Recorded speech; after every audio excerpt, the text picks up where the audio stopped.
એક માણસની મહેનત, હા, માત્ર એક માણસની સાચી મહેનત આખા પરિવારની જિંદગી બદલી શકે છે. શરૂઆતમાં કોઈ તાળી નહીં પાડે, કોઈ વિશ્વાસ નહીં રાખે, કોઈ કહેશે આ થવાનું નથી, ડિમોટિવેટ કરશે. પણ યાદ રાખજો, જ્યારે એક માણસ રાતે જાગે છે, જ્યારે એક માણસ પોતાની ઈચ્છાઓ દબાવે છે, જ્યારે બહાના છોડે છે, ત્યારે એની મહેનત એના માતા પિતાને શાંતિ આપે છે, એના બાળકોને આત્મવિશ્વાસ આપે છે અને આખા પરિવારને એક નવું ભવિષ્ય આપે છે. ઇતિહાસ સાક્ષી છે, પરિવાર ક્યારેય ભીડથી બદલાયો નથી.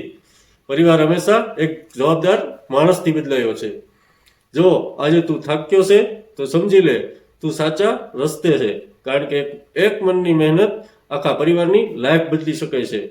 તમારા સપના માત્ર તમારા છે કે તમારા પરિવારના પણ છે, કારણ કે સત્ય એ છે, જ્યારે એક માણસ સપનું જુએ છે ત્યારે આખું પરિવાર એની સાથે જીવતું હોય છે.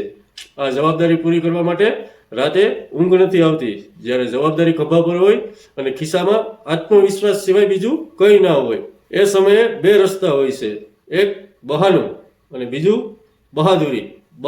બહાનું કહે છે પરિસ્થિતિ ખરાબ છે અને બહાદુરી કહે છે હું પરિસ્થિતિ બદલીશ. યાદ રાખજો, સૌથી વધુ જરૂર પૈસાની તો હોય જ છે, પણ સાથે સાથે એક નિર્ણય લેતા જવાબદાર માણસની પણ હોય છે. અને એ નિર્ણય લેતા જવાબદાર માણસ બનવાની આપણે ખૂબ જરૂર છે.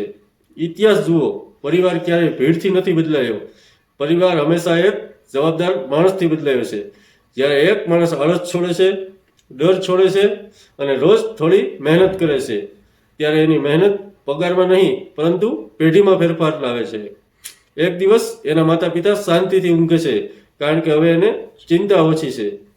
એક દિવસ એના બાળકો સપના જુએ છે, કારણ કે હવે ડર ઓછો છે. અને એ દિવસે એ માણસ સમજે છે મારી મહેનત મારા માટે ન હતી, મારી મહેનત મારા પરિવાર માટે હતી. એક દિવસ જરૂર આવશે. સાંભળ ભાઈ, તને બચાવવા કોઈ નથી આવવાનું, ના સિસ્ટમ, ના સોસાયટી, ન કોઈ મિત્ર કે ના સમાજ. ગરીબીમાંથી બહાર આવવું હોય તો દયા નહીં, ડિસિપ્લિન પકડ. યાદ રાખ, જે પોતે નહીં બદલે એની જિંદગી ક્યારેય નથી બદલવાની. બહાના બંધ કરો.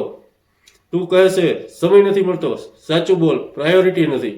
ફોનમાં 3 થી 5 કલાક રીલ્સ જોવામાં કાઢે છે, પણ સપના માટે 30 મિનિટ નથી.